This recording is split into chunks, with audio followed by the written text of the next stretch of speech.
말씀은요, 핵심은 이런 거예요. 사도 바울은 자기가 볼 때에 참 신통치 않은 사람인데, 그런 사람, 세상에서는 나름대로 자기 멋을 가지고 살았어요.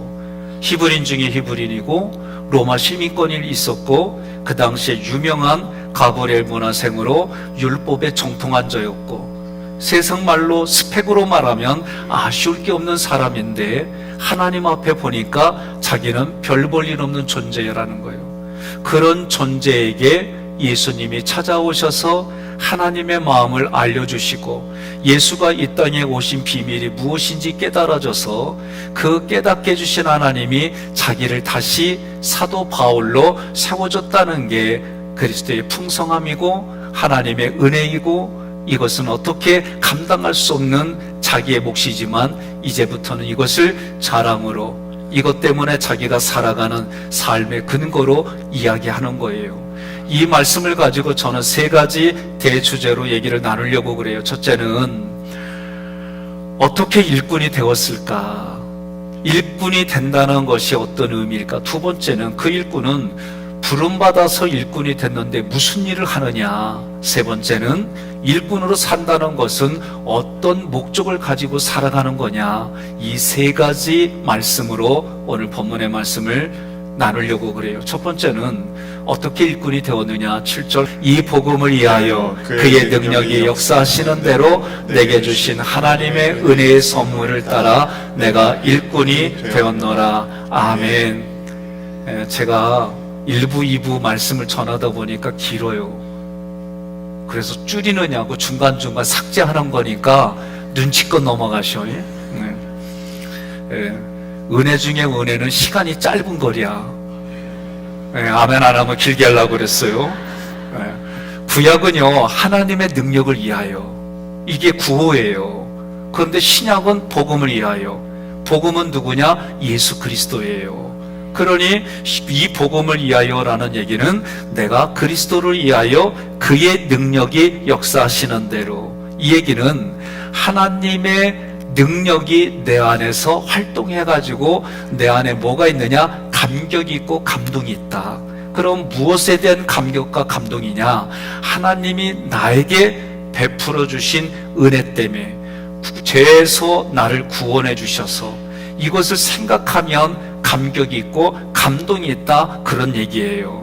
그래서 그 구원해 주신 은혜가 자기에게는 감격이고 감동인데, 더 나아가서 하나님이 자기를 만나 주시고 은혜를 베풀어 주셨는데, 이거를 자기는 뭐라 그러냐면 선물을 받았다. 선물을 받았는데 무슨 선물을 받았느냐? 은혜의 선물을 받았다. 은혜의 선물이 뭐냐? 구원을 받았다, 그 얘기요. 그래서 구원의 은혜의 선물을 받았는데, 그것을 받고 보니 자기를 하나님이 사도로 세워준 거예요. 사도로 세워줄 수 있도록 하나님이 감동을 주신 거예요. 이게 사명이에요. 그러니 사도 바울은 하나님께 은혜의 선물을 받아서 자기에게 사도로 세워주시고, 그 사도가 해야 될 사명이 있는데, 그 사명은 이방인에게 복음을 전하는 것이다. 자, 이런 내용들이 구약에는 비밀이었어요. 그래서 골로새서에 보면 하나님의 비밀이 예수님이고, 예수님의 비밀이 교회이고, 교회의 비밀이 모든 만물에게 흘러가게 하는 거예요. 그러면 예수 그리스도가 비밀이고 복음인데, 그 복음을 이방인에게 전하려고 바울을 이방인의 사도로 세워주셨다. 이것이 자기에게는 하나님의 일꾼이 된 것이다 라고 고백을 했어요. 사도 바울이 고백한 것 위에 여러분들은 붙어서 같이 고백합시다. 사도 바울이 고백한 거에 우리는 얹어서 묻혀서 같이 가는 거예요.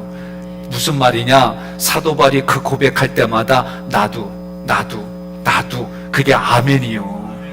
그래서 주일날은 하나님의 말씀이 내 마음의 양식, 내 영혼의 양식이 돼서 그 말씀을 듣고 나에게 주신 말씀을 가지고 여러분들이 삶의 가치와 기준을 삼아서 가정에서, 직장에서 만나는 사람들과의 관계 속에 이 말씀을 가지고 풀어나가는 거예요. 오늘 본문에서는 그거를 드러내는 거다라고 가르쳐 주는 거예요. 두 번째로, 그럼 일꾼은 무슨 일을 하느냐? 이방인에게 전하는 건데, 이 이방인에 전하는 건 뭐냐? 예수 믿지 않는 사람에게, 이방인이에요, 그들이. 예수 믿지 않는 사람에게 예수를 그리스도로 전하는 게 하나님의 일꾼의 사명이요, 하나님의 일꾼이 하는 거예요. 그런데 이거는요, 저도 때로는 부대껴요. 때로는 제가 목사이지만 때로는 식당이나 운전이나 여러 가지 할 때에 제가 부대끼는데, 언제 가장 부대끼냐? 억울하다고 내가 생각하거나 느낄 때 부대껴요. 그 억울할 때도 그래도 내가 삭혀야지, 그래, 이 억울한 것도 내가 잘 승화시켜서 내 걸로 만들고 살아가야지, 이런 생각보다는 먼저 부대끼는 게 저는 있어요. 부대끼지만 이걸 가지고 내가 한 번 생각하고 두 번 생각, 세 번 생각하면서 이거를 무너뜨리고 하나님의 말씀으로 가지려고 저는 그렇게 살아요. 그렇게 훈련을 해도 이게 억울하다고 느끼면 이게 부대껴져요. 특히 언제 그러느냐? 운전할 때 그래. 그런 눈으로 보지 마요. 나도 힘들어. 갑자기 그냥 나한테 목숨이 위협정도 오고 그냥 차 가지고 조금 장난하는 게 보이고 그러면 내 의지와 상관없이 입술이 실룩실룩거려. 그래도 지금은 많이 이게 닦여진 거예요. 그러다가 아내가 듣기 싫으면 푹 찔러요. 당신은 대하기감리교회 담임 목사야. 그러면 실룩실룩거리다가도 힘이 쭉 빠져. 에? 그때는 제가 잠깐 생각이, 내가 목사지, 내가 하기교회 얼굴처럼 내 살아야지, 이 생각이 출장 가다가 도로 얼른 들어와요. 그러니까 내가 무슨 일을 하느냐라고 하는 거는, 여러분과 제가 직업은 다 다르지요. 직업은 다 다르지만 원리는 같아요. 그 원리 속에서 저처럼 부대끼는 거예요. 부대끼지만 하나님의 말씀으로 내 생각과 감정을 처리하는 거예요. 처리한 다음에 나오는 게 우리들의 삶, 그 삶으로 역시 교인은 달라, 성도는 달라, 시민은 달라, 하나님의 백성은 달라. 이럴 때 여러분, 교회에서 아멘 안 하면 밖에서 여러분들이 아멘 해봐요. 미친 소리 듣지. 예? 제가요, 엊그저께 참 세상이 이렇게 가는구나. 예? 뭐냐면 지하철에서 복음을 전했다고 전동차가 섰어요, 지하철이. 그리고 기관사가 와서 당신이 나갈 때까지 나 운행 안 하겠다고. 그래가지고요, 쫓겨났어요. 제가 참 마음이 아팠어요. 예? 그전에는 신학교 다닐 때 예수 천당 불신지요 이러면은요, 아우 삶으로 보여줘야지 이랬던 기억도 있어요. 우리 윤건사님이 예? 수십 년을 그렇게 살아오셨어요. 우리 조건사님이 정말 뒷돈 대주고 삶의 자녀들부터 생존을 자기가 책임을 지고, 윤건사님은 정말 하루 종일 예수를 전하고 그래야 돼. 그런데 많이 맞았대요. 맞기도 하고, 정말 이루 말할 수 없는 그 얘기 들어보면 어떻게 저렇게 할 수 있을까? 예, 그런데 어쨌든 그 내용을 읽어보니까 예, 그런 거, 난동치는 거, 그러면 바로바로 문자로 송신이 돼서 기관사가 보고 그렇게 안내방송하고, 안내방송했는데도 불구하고 말 안 들면 그냥 섣버린대요. 이런 시대에 우리가 살아가요. 그러니 예수를 믿는다, 예수 믿으세요라고 이 드러내는 삶이 점점 척박해지는 땅에 우리가 살고 있어요. 사울이라고 하는 단어는 히브리식 이름이에요. 바울은 헬라식의 이름이에요. 같은 이름이에요. 근데 이 사울 또는 바울의 뜻은 작은 자라는 뜻이 있어요. 사도 바울은 자기 자신을 작은 자 중에 지극히 작은 자라고 얘기를 했고, 하나님을 말할 때는 지극히 큰 자 중에 크신 분이다 라고 말했어요. 그런데 그렇게 크신 하나님이 자기를 불러서 택해 주시고 사명을 맡겨주신 것 자체가 은혜의 선물이고 그리스도의 풍성함이고, 은혜가 지극히 풍성하다라고 표현했어요. 사도 바울에 대해서 기록한 글을 찾아보니까 2세기에 바울과 테크라의 행적이라고 하는 제목으로 외경에 바울이 묘사됐어요. 대머리래요.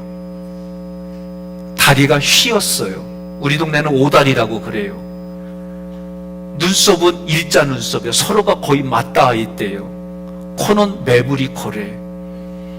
키는 단신이에요. 역시 여러분들은 내공들이 있어요. 웬만하게 얘기를 해도 그냥 다 받아줘요. 근데 자기 사이로 맞으려고 그러면은 맞을 거요? 그렇다고 어디 그냥 이래. 예? 예. 대부분 자기 사이로 맞으려면은 대부분 외모적으로는 별 볼 일 없어. 예? 내가 봐도 불쌍해. 그런데요, 그 다음에 뭐라고 써 있냐면은 호감에 가득 찬 사나이, 인간의 모습에 천사의 얼굴을 가진 사람. 그럼 이렇게 글을 썼다는 얘기는 신앙을 알고 복음을 알고 이 사람이 무슨 일을 했는지를 안다는 뜻입니다. 바울이 외형적으로 이런 모습이니까 자기가 자기를 볼 때에 뭐라고 그러냐면 키가 작은 사람이요, 삭개보다도 작았나 봐요. 맨 마지막에 사도가 됐어요. 교회를 핍박했어요. 예수 믿는 사람들을 붙잡아다가 때리고 오게 가지고 심지어 죽이기도 했어요. 그런 사람에게 하나님이 찾아와 주셔서, 예수님이 찾아와 주셔서 누구냐고 물을 때 너가 미워하고 싫어하고 혐오하고 조롱하는 예수라고 얘기하셨을 뿐만 아니라 그 예수님의 사랑을, 영원한 생명을 사도 바울에게 주셨어요. 그러니 사도 바울은 그런 은혜를 받을 수 없는 자인데 은혜를 받았다. 내가 사도라는 직분을 받을 수가 없는데 사도로 세워주셨다. 내가 복음을 전할 수 없는 자인데 그런 자에게 나에게 복음을 전하게 해주셨다. 자기는 신앙적으로도 육체적으로도 어떤 것으로 보아도 자기는 이것을 받을 수가 없는데 받았다. 이제는 이것이 나에게는 자랑이다. 이것이 나에게는 이제는 죽을 때까지 전달할 나의 사명이고 나의 모든 것이다 라고 말하는 거예요. 참 이렇게 말한다는 게 쉽지가 않아요. 저도요, 부름받아 나서니 이 찬양만 부르면 지금도 울컥해요. 내가 하나님 앞에 부름받으면 어디든지 간다고 했지요. 근데 뒤돌아보면 결혼하고 애가 태어날 땐 부름받아 나서니 이 노래 일부러 안 불렀어요. 그리고 내가 나에게 질문했어요. 너 부르면 가겠니? 그랬더니 하나님 나 못 가요 지금은. 그럼 처자식은 어떡하라고요? 이게 그때 제 마음이었어요. 그리고 나서 훈련받으며 어려운 일들을 겪어가며 부름받으면 너 어떡할래? 가야지요. 너 가는 가운데 처자식이 때로는 네가 이런 어려운 일을 당하면 어떡할래? 감내해야지요. 이게 이제는 처음에는 억지로 막 됐어요. 근데 어느 날 이제는 이게 내 가슴에서 그냥 부드럽게 나와요. 여러분, 제가 어렸을 때 할아버지한테 받은 훈련이 뭐냐면 너는 충렬공파 248대 손이다. 우리 할아버지가 뻥쳤어요. 그런데 아들을 통해서 문정공파 10대 손이라는 걸 알고 나서 이 의식이 저에게 뭐예요? 어디에 있든지 나는 우리 집안은 뼈대 있는 가문. 그래서 생각 속에는 뭐예요? 뼈 없는 오징어도 먹어도 안 돼. 제 나름대로 그런 기준들이 그 안에 있었던 거예요. 그런데 이게 내가 이제는 예수를 알고 나서는 예수님 때문에 내가 어떻게 고백하고 살아야 되고 기준을 정해야 될지 이게 점점 내 가슴에 하나하나씩 가득 차는 거예요. 여러분, 사도 바울은 저보다도 더 깊이 이러한 영성을 가지고 은혜의 선물입니다. 이것이 그리스도의 풍성함입니다. 이 은혜가 너무나도 크고 측량할 수가 없습니다. 이렇게 표현한 거예요. 세상은 어때요, 여러분? 저도 교단에서 또는 연애에서 지방에서 만나다 보면 때로는 정치적인 부분들이나 때로는 어떤 능력적인 부분이 생각날 때가 있어요. 그러면 세상은요, 우리 각자에게 너 능력 보여줘. 너 능력만큼 인정받고 대우받는 거야. 그래서 자격증 시대가 됐고요. 자기들 이력서에 정말 자기들 마음 열심히 공부해갖고 스펙들을 채우느냐고 정신이 없어요. 나는 어느 교회라고 말하기는 어렵고요. 어느 후배 목사님이 교회에 이제 청빈공고관에서 갔는데 그 교회 마지막에 오후 예배 때에 모든 목사님들이 설교를 다 하고 그리고 점수를 줘서 그날 투표해서 고른대요. 여러분들은 어떻게 생각하세요? 저는요, 망한다라고 얘기했어요. 이게 세상 기준으로 되게 좋아 보이죠? 제가 그래서 싱어게인 10을 찍는구나. 교회는 그렇게 하면 안 돼요. 많은 분들이 지금 제가 왜 박사학위 공부했게요? 교무처장이 물어봤어요. 저한테 면접할 때 왜 박사학위 공부합니까? 그때 첫 마디 뭐라고, 나 교회 담임 목사 하고 싶어서 자격 갖추느냐고요. 나 그때 진짜 그랬어요. 제가 이런 부분들이 영성을 구하고 실력을 구하면서 이런 부분들이 아니라 이런 자격을 원하니까 자격증 따려고 저는 그렇게 솔직하게 얘기를 했어요. 여러분 들으면서 어떤 마음이 드십니까?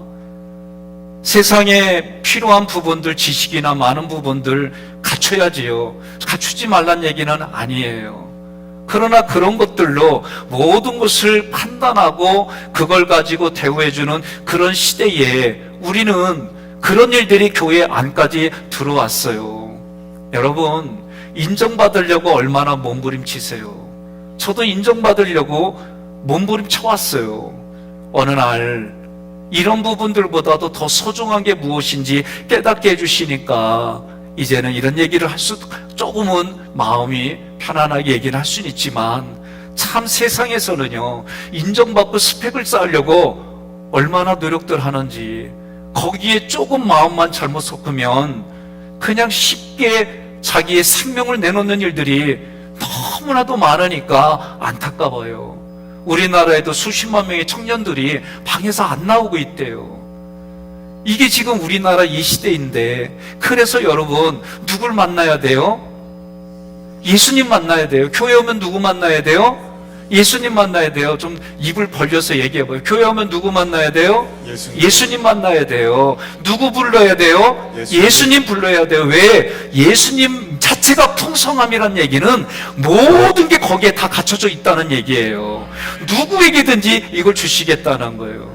제가 사순절 때에 제 마음에 와닿는 감동이 있어서 여러분들에게 계속 얘기한 게 그거잖아요. 교회 오면 누구 만나야 되느냐? 누구 불러야 되느냐? 예수님 만나고 예수님을 불러야 됩니다. 그러면 그 안에 갖춰진 모든 예수님이 나를 만나주시면 여러분 인생이 달라지는 거예요.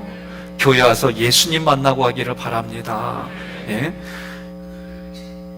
예수님 만나러 왔다가 딴 사람 만나고 삐지고 가지 말고. 아셨죠? 예, 여기 분들은 아멘 안 했는데 여기 아멘 한 사람들 찾아가면 점심 사줄 거예요. 아셨어요? 예, 여러분 교회는요, 말씀을 읽으면 읽을수록 믿음이 강하다라고 하는 사람들은요, 약한 사람을 받아주고 담당하라고 돼 있어요. 그러니 저도 중학교 3학년 때 박동신 선생님 잊지도 않아요. 그때 저희 친구 하나를 저에게 묶어줬어요. 그 친구는 그 당시에 좀 문제가 소리 듣는 친구예요. 예? 그래서 학교 오는 날보다도 학교 안 오는 날이, 늦는 날이 더 많은 친구예요. 근데 안 오잖아요? 그러면 제가 뺨때기 맞았어요. 대신 나 그때 맞았고 목사 되기로 했나 봐. 나 그때 목사 된다는 생각 없었어요. 근데 그게 억울하다기보다도 내가 오히려 그 친구에 대한 마음을 가졌어요. 정말 그 선생님에게는 제가 그 선생님이 무엇을 하려고 하는지 의도를 알았기 때문에 내가 맞는 게 억울하지가 않았어요. 그리고 그 친구한테 오히려 나 안 맞게 네가 좀 잘해봐. 그러니까 얘는 선생님한테는 개겨도 나한테는 못 개겨. 그리고 나한테는 잘해줘요. 그 참 희한해. 그 선생님의 의도를 알았기 때문에 제 마음에는 억울함이 없었어요. 다만 이 친구에게는 다른 생각이, 그래도 내가 너를 담당하고 있잖아. 근데 어느 정도 한계 지나니까 안 돼. 사람은 그래요. 그래서 이 세상에 부모만큼 자녀를 감당하는 사람은 없는 거예요. 그러니까 신앙이 강하다라는 얘기는 한마디로 부모의 마음이 아니고서는 감당하기가 어려운 거예요. 옆에 분에 인사합시다. 부모로 살아갑시다. 사도 바울은 빌립보서 3장 8절로 9절 함께 봉독합니다. 또한 모든 것을 해로 여김은 내 주 그리스도 예수를 아는 지식이 가장 고상하기 때문이라. 내가 그를 위하여 모든 것을 잃어버리고 배설물로 여김은 그리스도를 얻고 그 안에서 발견되려 함이니, 내가 가진 의는 율법에서 난 것이 아니요 오직 그리스도를 믿음으로 말미암은 것이니 곧 믿음으로 하나님께로부터 난 의라. 아멘. 바울은요, 자신의 학력, 자신의 지식, 자기가 가지고 있는 시민권, 이 경험, 이거를 뭘로 여겼어요? 배설물로 여겼어요. 여러분, 배설물이란 소변과 대변인데, 요거를 여러분들이 내 몸에서 밖으로 나오면은 그거를 10년 동안, 20년 동안 기념으로 가지고 있는 분 손 들어봐요. 없어요. 없어요. 저 어렸을 때 오강은 있었어요. 그래서 밖에 화장실 가는 게 무섭고 두려워가지고 우리 부모님이 내 머리맡에다 오강을 주셨어요. 근데 오강 모르세요? 아, 모르시는 분도 있구나. 소변 대변을 누면 그거 뚜껑으로 닫는 거 있어요. 남들은 그거를 고려청자라고 그러는데 안 그려. 그게 있었어요. 그래서 그거 하면은 아침에 그거를 버리지, 그거를 며칠 동안 방에다 놓는 가정은 없어요. 그 다음날 아침에 되면 이거를 죄에다가 뿌려서 거름으로 쓰고 그랬어요. 그게 저 어렸을 때 기억이 나요.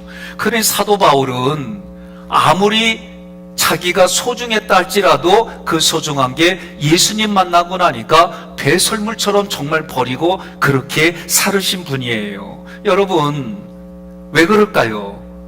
하나님이 가장 싫어하는 게 교만이에요. 그래서 사도 바울이 그걸 붙들었을 때에 자기도 모르게 자기를 드러내는 교만한 자리에 있을까봐 이거를 배설물로 여기고 모든 것을 버렸다라고 얘기하는 거예요. 사람은요, 참 묘해요. 바위보다도 강할 수 있고요, 마음이 유리보다도 약한 게 마음이에요. 그러니 다른 사람에게, 나보다 못한 사람에게는 우월한 존재를 있고 싶고, 나보다 잘난 사람 앞에는 자존감이 상해가지고 있는 모습이 대부분의 모습이에요. 그러니 그런 마음 안에 예수의 마음을 품은 사도 바울이 얼마나 위대한지 여러분 깨달으시기를 바랍니다. 하나님의 일꾼은요, 어떤 정신을 가져야 되냐면, 하나님의 일을 맡고 하나님이 주시는 걸 받을 수 있는 그런 자격이 아니었어요. 그럼에도 불구하고 하나님이 먼저 나를 불러주시고 내 손을 잡아주시고 이렇게 세워주셨어요. 그러니 나에게는 죄가 있는데 그 죄를 보면 죄를 멸하시는 하나님 앞에 멸망당할 존재인데, 나의 죄를 예수님이 먼저 해결해 주셨어요. 그래서 나의 우선순위는 하나님입니다. 하나님께 영광 돌리는 게 우선순위입니다. 이게 여러분과 저의 하나님의 일꾼이라면 이 생각이 먼저 있어야 되는 거예요. 하나님의 은혜를 내가 받았어요. 더군다나 하나님의 사역에 쓰임받게 해주셨어요. 이게 내게는 영광입니다. 이것이 내게는 그리스도의 풍성한 은혜입니다. 이것이 알아지고 깨달아지니 하나님의 일꾼의 자세는 이런 마음을 가지고 그런 자세를 가지고 살아가는 거예요. 제가요, 가끔 생각나는 부끄럽고 창피한 생각이 하나 있어요. 그거는 제가 우리 교회 오기 전, 그로부터 한 1, 2년 전에 갑자기 몸이 말랐어요. 그냥 한 10kg가 그냥 쭉 빠지는 거예요. 짧은 시간 안에. 무기력해지고, 그래서 저는 내가 들은 지식으로 이렇게 무기력해지면 꿀물 먹으면 된다고 하니까 꿀물 먹었어요. 그것도 맛있게 큰 사발로. 나중에 이제 점점 제가 너무 힘들어하니까 아내가 병원 가보자, 일찍 갔어야 되는데 병원 갔더니 급성 당뇨가 왔어요. 그래서 제가 나중에 의사가 처방을 해주면서 스스로 주사하면서 하겠냐 그래서 했어요. 남들이 보면 어디 가면은 그 시간에 제가 주사기 갖다 배에다가 인슐린을 써야 되는 그런 상황들이에요. 한 번은 그렇게 하고 나서 이제 그때 정신이 너무 없었어요. 정신도 멍렁멍렁하고, 약으로 병원에 가기 전이에요. 그리고 배에 신호가 와서 화장실 가서 이제 다 화장실에 일을 보고 나갔는데, 그 오목천 교회라고 해서 경계연에서는 연애하는 교회인데, 제자리로 가는데 앉아있으니까 웬 모르는 여자분이 나를 어깨를 쳐요. 그래서 왜 그러시냐고 그랬더니 나보고 뒤를 돌아보래. 뒤를 돌아봤더니 두루마리 화장지가 있잖아. 내 여기 뒤에부터 10m는 있는 거예요. 여러분 웃었지요? 나는 그날 죽고 싶었어요. 정말. 웃지마. 또 마음이 부끄러워. 얼마나 마음이 쪽팔리고 이 세상에 정말 하고 싶은 얘기 다 얼굴을 들 수가 있어야지. 그래도 그분한테 고맙다고 했는데 그 올 때까지 내 얼굴을 아는, 나도 얼굴 아는 목사님들 있거든, 선교사님들. 그놈들 내가 화가 나는겨. 나올 때 얘기 좀 해주지. 아니면은 나 집에 갈 때까지 모른 척 하든지. 그 순간요, 연애 시간 내내 아무 생각이 안 나요. 그냥 창피하고 어디 도망가고 싶고, 그냥 심지어 막 이 생각하면 눈물만 나고요. 밖으로는 울지 않지만은 속에서는요, 죽고 싶은 마음도 있고 별 생각이 나는데요, 이루 말할 수가 없어요. 그날 밥 먹는 게 뭐, 밥도 안 들어오고. 제가 그랬어요. 정말 제가 완벽주의가 심해요. 그러니 그날 저는요, 정말 어떻게 표현할 수가 없는 거예요. 그리고 나서 제가 이 얘기를 오늘 처음 하는 거예요. 그때 울던 거 어저께 끝났거든. 지금도 울고 있으면 얘기 못해요. 근데 제가 이게 가끔 생각나면 너무 힘든 거예요, 제가. 그리고 창피하고, 막 어느 자리에 서려고 그러면은, 아이고, 10m 목사? 내가 막 나에게 그러는 거예요. 10m 목사? 아이고, 남들이 보면, 야, 뒤 닦지도 않은 줄 알겠다, 야. 별 얘기들이 나를 힘들게 하는 거예요. 제가 그럴 때마다 싸운 게 뭔지 알아요? 그게 뭐 어쨌다고? 나 그래도 결혼했다? 그게 뭐 어쨌다? 나 그래도 아들 있다? 그게 뭐 어쨌다고? 막 이랬는데도요, 가끔 생각나. 그러면요, 순간 움찔하고, 뭘 자신감이 사라지고, 막 그리야. 그게 어제로 끝났시오. 그래서 얘기하는 거예요. 여러분, 내가 끝났다 그러면 끝나는 거예요. 근데도 오늘 또 생각나서 얘기하잖아? 그게 우리 인생이에요. 그러니까 그런 거 가지고 힘들어하지 말라는 거예요. 하나님은요, 오늘 말씀이 바울이 하고 싶은 얘기가 그거예요. 세상에 별 같지도 않은 일 것 때문에 왜 네 인생 허비해? 왜 네 마음에 오만 가지 생각으로 힘들어해? 하나님이 말씀하신 대로 받아들이고 살면 되는데, 그 얘기를 하는 거예요. 그러면서 네가 그렇게 실패하고 실수하고 힘들어해도 나는 너 하나님의 일꾼이라고 얘기하는 거예요. 그러면 여러분과 저는 아멘 하면 되는 거예요. 다른 얘기하지 말자는 거지. 그때 우리는 뭐예요? 두렵고 떨린다는 마음은, 이렇게 실패해도 하나님이 나를 세워주셨으니까 자만하지 말고, 또 내가 능력이 있다고 떠들어대지 말고 하나님 앞에 겸손하게 서 있으라는 거예요. 하나님이 좋아하시는 모습이라는 거예요. 그러니 우리는 뭐예요? 어떤 상황이 돼도 나의 삶을 통해 하나님을 드러내는 도구로 그 순간, 그 시간 쓰임받기를 원하는 소망이 이 안에 있으면 되는 거예요. 하나님의 일꾼은 뭐 하는 거냐? 그리스도의 풍성함을 이방인에게 전하는 거예요. 제가 이렇게 얘기하고 저 혼자 이제 사무실에 혼자 앉아 있다가 갑자기 우울한 기분이 들면 나 이 얘기 또 할 것 같아. 10m 목사. 그럴 때마다 내가 훈련하는 거야. 훈련이 안 될 때 뭐라 쓰라고 그랬잖아요. 쓰면은 제가 이렇게, 여러분들은 웃지만은요, 내가 이 얘기하기까지는 얼마나 많은 시간을 제가 싸운 줄 아세요?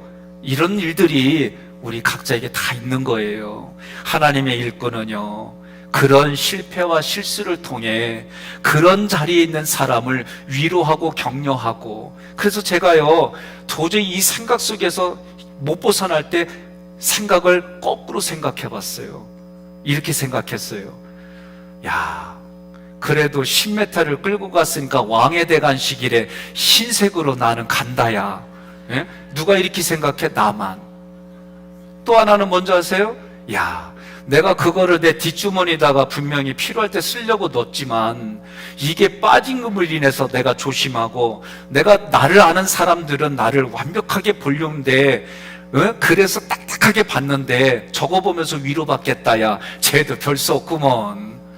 병드니까 별 수 없구먼. 쟤도 아이고 저런 허점이 있겠구만. 그러면서 나를 볼 때 조금 불쌍해 보겠구나. 야, 여러분, 나 진짜 이렇게 생각해 보는 거예요. 그러니까 내가 창피하고 막 이런 것들을 조금 떨쳐버릴 수가 있더라고요.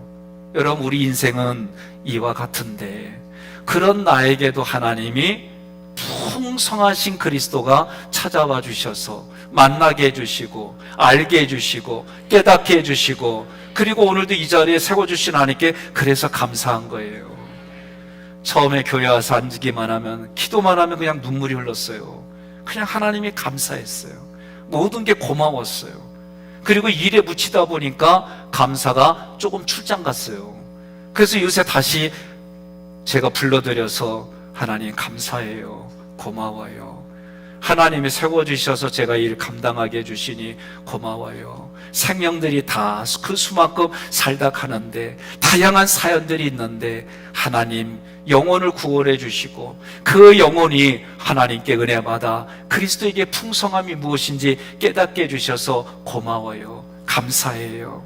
여러분, 측량할 수 없는 그리스도의 풍성함이라고 하는 것은 이런 내용들이 함축되어 있어요. 다시 얘기합니다. 그리스도의 풍성한 은혜가 뭘까? 그리스도가 풍성하다는 게 뭘까? 그것은 하늘 보좌 버리신 하나님이신 예수님이 죽었던 나를 찾아와 주셔서 내 영혼을 소성케, 나의 영혼을 살아나게 해주시고, 내 마음에 죄로 가득 찼던 내 마음에 말씀의 생명수로 씻어내주고, 내가 살아가는 삶의 자리에 언어, 얼굴, 손과 발을 통해 살아계신 삼일체 하나님을 나타나게 하는 인생으로 만들어주신 그 하나님, 이곳이 하나님의 풍성함이고 예수님의 풍성함이고 은혜가 풍성함이다 라고 말한 거예요. 근데 여기서 끝나는 게 아니라 믿은 나로 하여금 계속해서 말씀으로 공급해 주시고, 그 말씀을 통해 하나님의 나를 관리하고 유지하고 보존하고 보호해 주셔서 육신이 흙으로 돌아간 이후에도 영혼육을 부활시켜서 하나님 전에 상을 베푸시는 하나님 앞에까지 나를 이끄시는 그 하나님, 이게 하나님의 풍성함, 그리스도의 풍성함, 은혜의 풍성함의 내용이에요. 그러니 여러분, 얼마나 감사해요. 예? 여러분과 저는요, 하나님의 일꾼으로 예수를 알지 못하는 사람에게 예수를 그리스도로 알게 해주고, 그 예수님이 말씀하신 것을 지키게 하는 것이 그리스도의 일꾼이고 여러분과 저의 모든 거예요.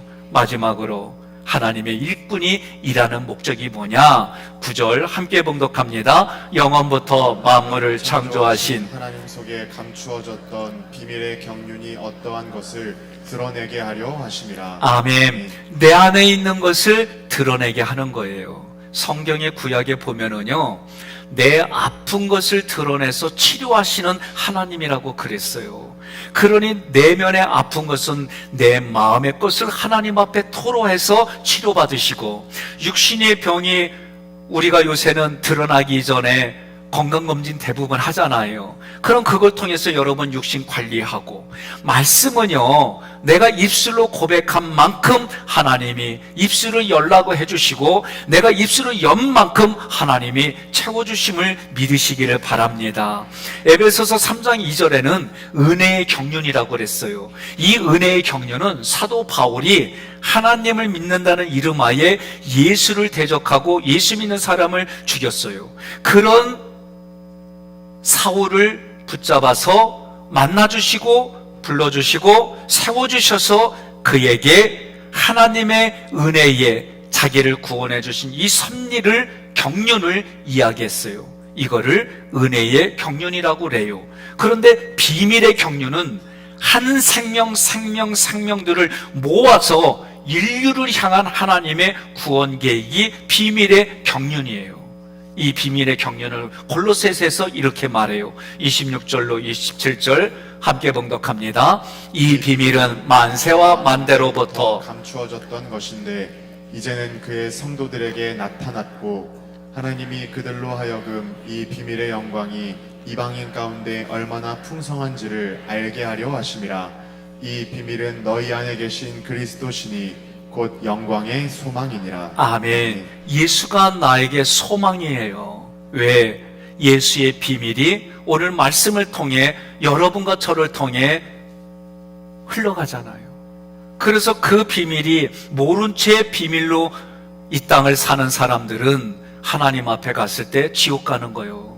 여러분과 저는 이 비밀을 알게 해주셔서, 깨닫게 해주셔서 이 땅에 죽어서만 가는 천국이 아니라 지금을 천국으로 믿고 살아가는 거예요. 그리고 그 천국의 자리가 이제는 육신이 흙으로 가면 하나님이 온전히 통치하는 그곳에 영혼육이 부활하여 우리가 그 하나님 나라에서도 지금과는 상상 비교가 불가한 그곳에서 눈물이 없고 아픔이 없고 고통이 없는 곳에서 우리가 사는 거예요. 여러분, 하나님의 비밀은 예수 그리스도입니다.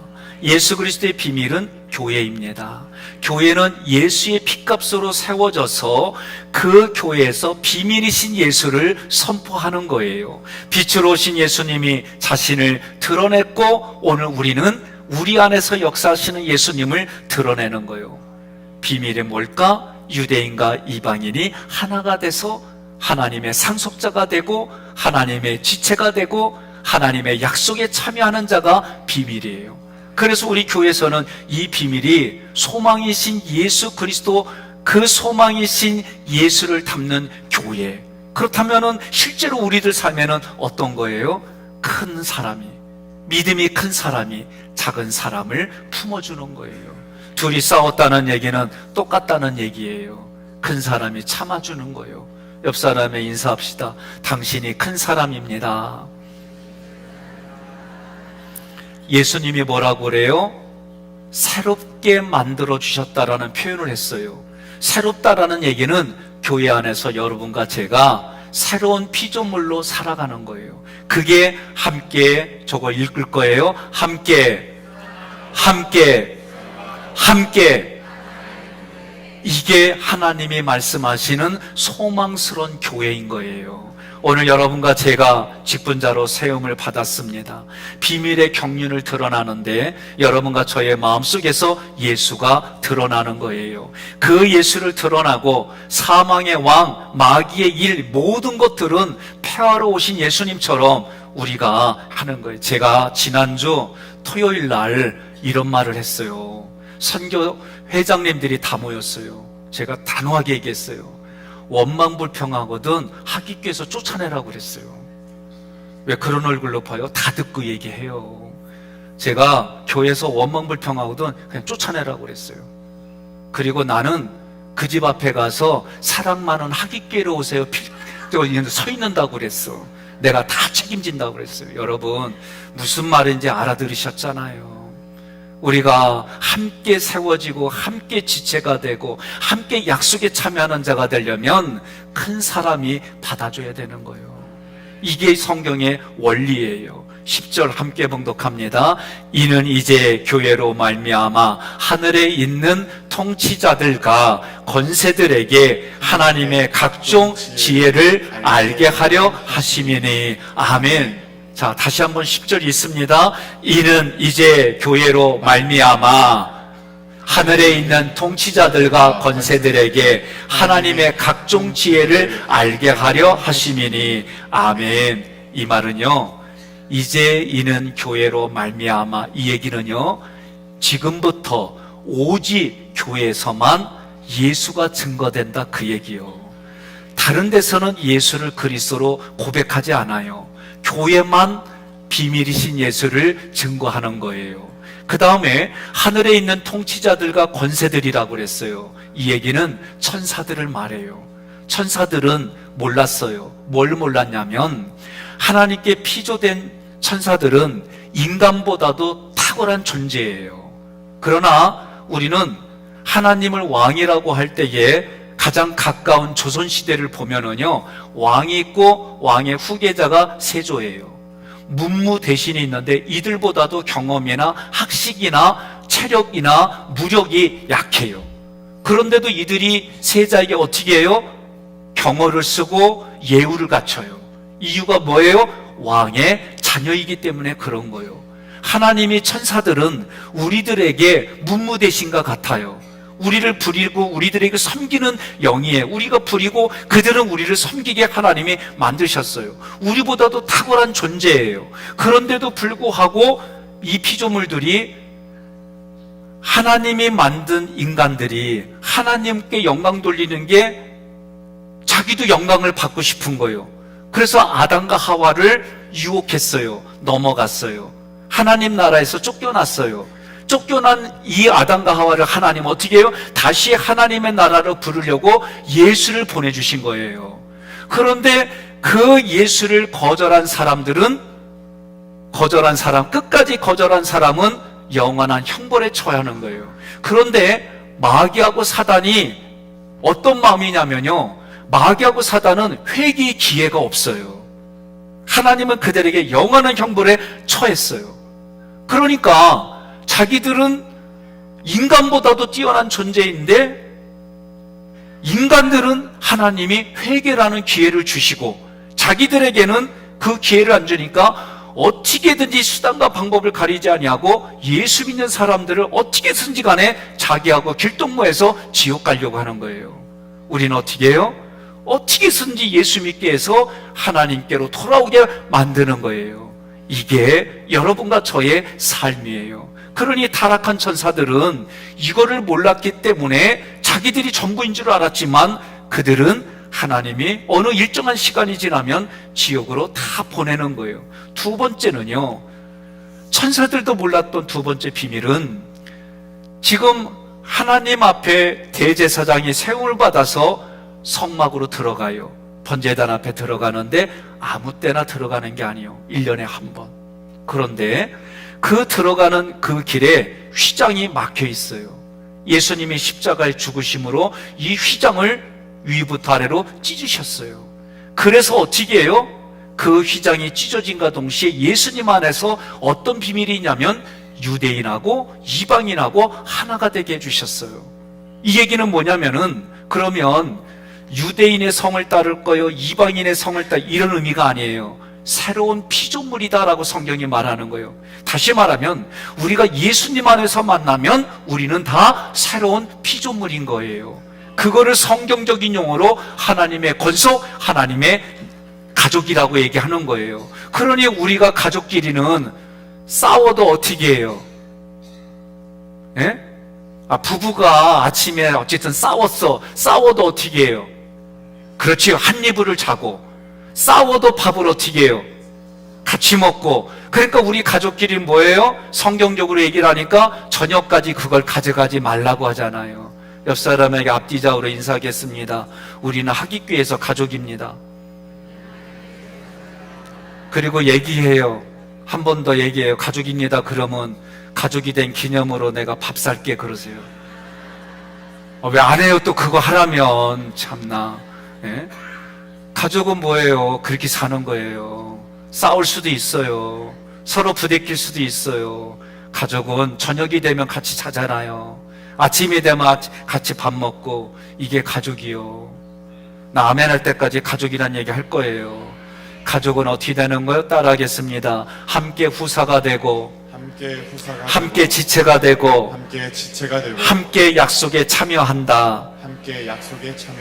이것이 풍성하다라고 얘기하는 거고, 이 풍성함을 나눠주는 겁니다. 이런 진리를 전하는 것은 교회밖에 없어요. 그러니 여러분과 저는 앞으로 성경이 말하는 대로 마지막 만물이 갈 때에 교회가 그런 곳이다 그래요. 전화 받으면서 그래, 다 끝났다고 얘기해 주세요. 이 한 절만 더 얘기하겠습니다. 예? 하나님이 연출가래. 하나님이 각본가고, 그리고 이 지구는 무대래요. 그리고 우리의 5,000년의 역사는 극장이고, 우리 성도들은 배우이고, 그리고 관객은 천사들이래요. 하나님이 우리에게 쓰여진 대로, 각본대로, 하나님이 우리를 이끌어 주시는 대로 순종하며 나가시고 우리를 일꾼 삼아 주셔서 영혼을 구원하는 일에 마지막까지 최선을 다하다가 하나님 부르심 앞에 상 받는 자리에 서시기를 주님의 이름으로 권면하며 축복합니다.